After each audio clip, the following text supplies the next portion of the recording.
अभी गैस डाल दी है और टांके हम चेक करेंगे।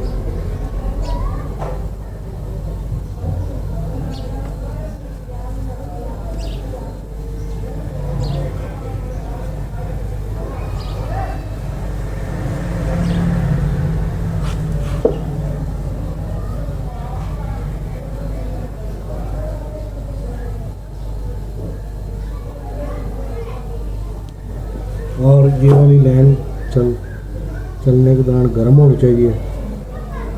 ये वाली ठंडी होगी। जैसे जैसे रिटर्न आएगी, कूलिंग पूरी होगी, ये ठंडी हो जाएगी।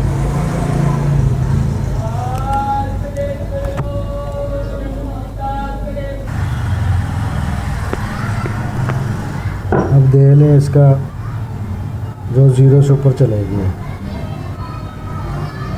अभी गैस हमने अभी ये चल रही है, इसको तकरीबन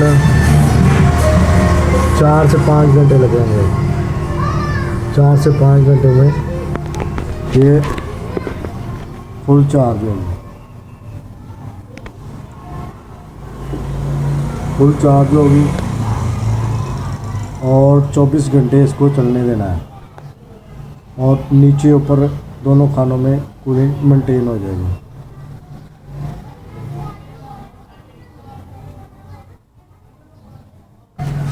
जैसे ही गैस पूरी हो जाएगी और इस वाल को, इस पेज को उतार के इसका अपना वाल लगा के चेक करके डेड कर देंगे।